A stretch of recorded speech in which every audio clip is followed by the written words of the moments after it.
clash of shadows and ice, an epic showdown begins. Imagine standing at the edge of two worlds. On one side, a snowy realm so blindingly white it feels like you're stepping into a dream. On the other, a dense jungle cloaked in shadow, where light barely kisses the leaves. In each domain rules a king, but these aren't ordinary rulers.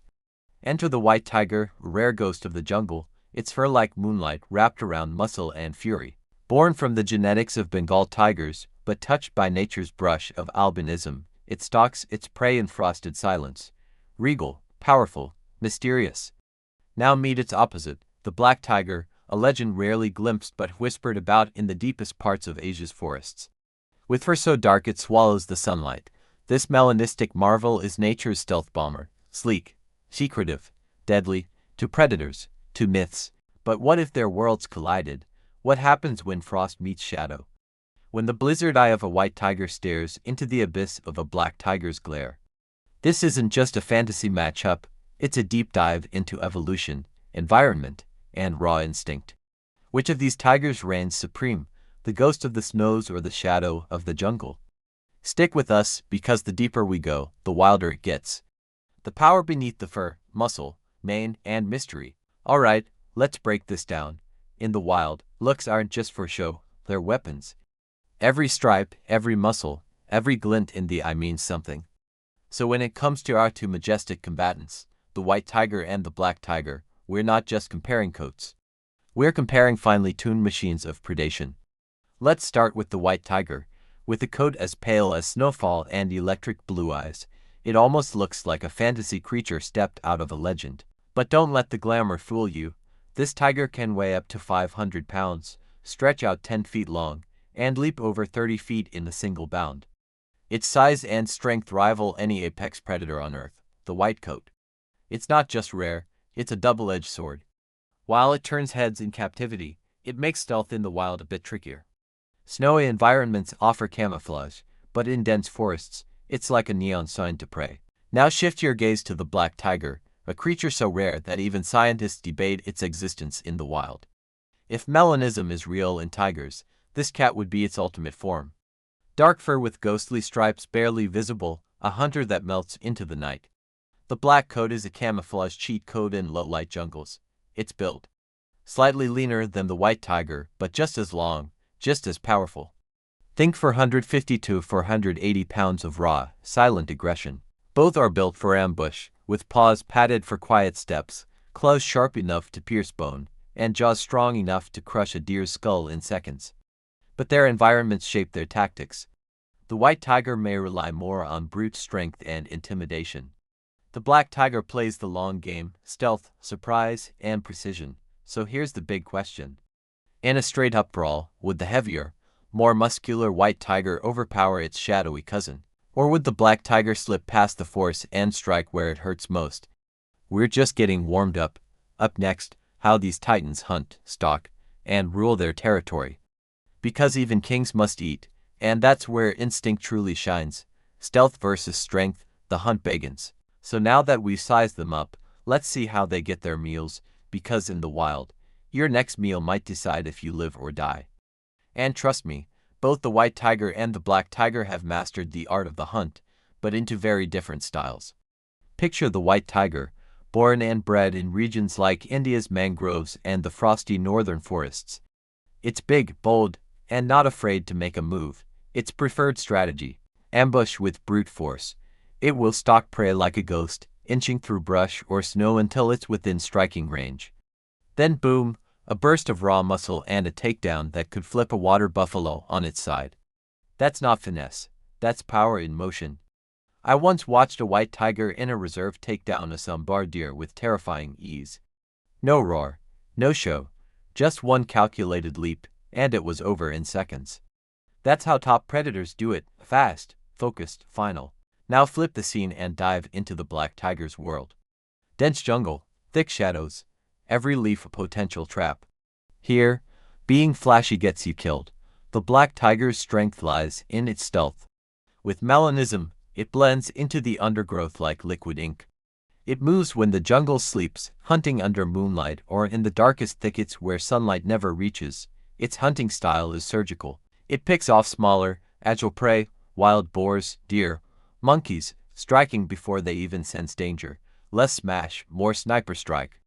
Its speed and silence give it an edge in close quarters, where one mistake from the prey means a fatal encounter. So what does this tell us? These two tigers are sculpted by their environments.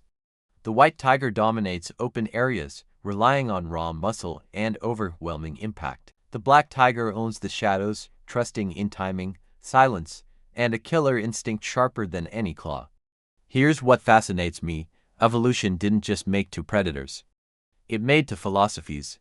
One is a battering ram. The other is a scalpel. Which would you rather face in the wild, the unstoppable charge of the white tiger, or the sudden, silent strike of the black? Coming up next, we'll see how their personalities, social behavior, and territory tactics compare. Because even in the world of big cats, attitude is everything. Territory, temperament, and the art of war, when lines are drawn. In the wild, fighting isn't just about claws and teeth. It's about territory, attitude, and the willingness to go all in.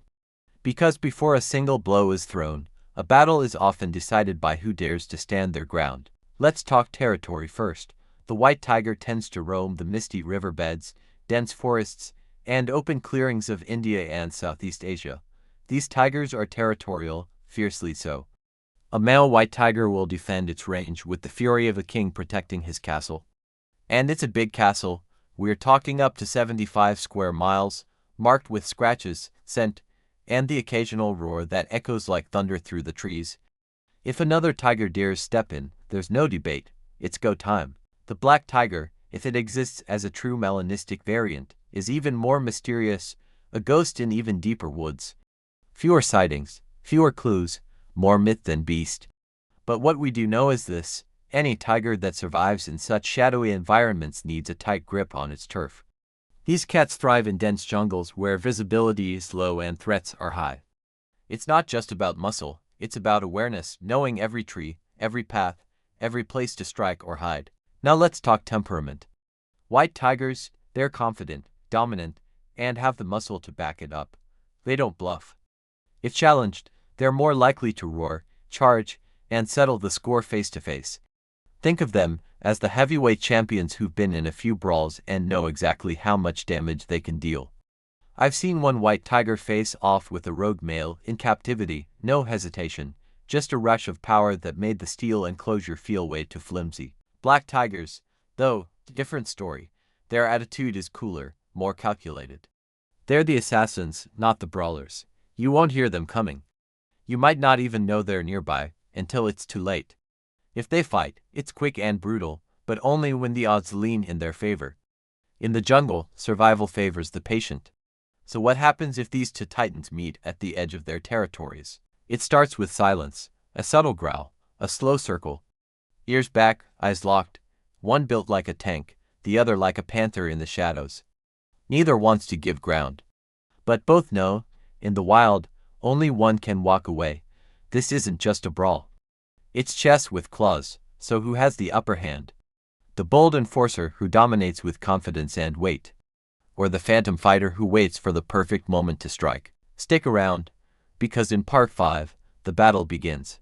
Final showdown, one roar to rule them all. The forest holds its breath. A beam of pale light cuts through the canopy, illuminating a clearing where destiny has drawn its battle lines. One side gleams with ghostly beauty, the white tiger, its icy blue eyes locked forward, breath steady, muscles tense like coiled springs. On the other side, almost invisible in the shadows, the black tiger emerges like a nightmare-given form. No roar, just silence. Then the charge. The white tiger moves like a landslide, pure brute force, ground shaking beneath its thunderous steps. It lunges with a swipe that could break bone, aiming straight for the throat. But the black tiger, slick as oil, dips under, rolling low, vanishing into the undergrowth. No time to breathe. The white tiger spins, ears back, eyes scanning. The black tiger strikes from behind, claws out, landing a sharp rake across the white tiger's flank. A roar tears through the trees, loud enough to scatter birds, loud enough to be heard a mile away. This isn't a quick fight, it's a war. Round after round, they clash. The white tiger uses its weight, trying to pin, wrestle, crush. The black tiger plays the angles, fast, smart, ducking in and out like a phantom with claws. Each blow is matched. Every attack, answered. Blood spatters the leaves. Neither backs down. But strength begins to tip the scale. The white tiger, scarred but unyielding, finally lands a bone-rattling slam, pinning the black tiger for half a second too long. That moment is enough. With a crushing roar, it delivers a dominant final blow, driving its rival back into the shadows. The black tiger doesn't fall. It fades, disappears, like it was never there. And just like that, silence again. The white tiger, breathing heavy, battered but still standing, lets out one final roar, not of victory, but of survival. It knows the black tiger is not gone forever, only watching, waiting. In the end, power wins the day, but stealth survives to fight another. So who's truly the king? The one who ruled the arena, or the one who vanished like smoke, ready to challenge again another dawn? That's the magic of nature's rivalries. There's no script, no guarantee. Just two legends, clawing for their place in the wild.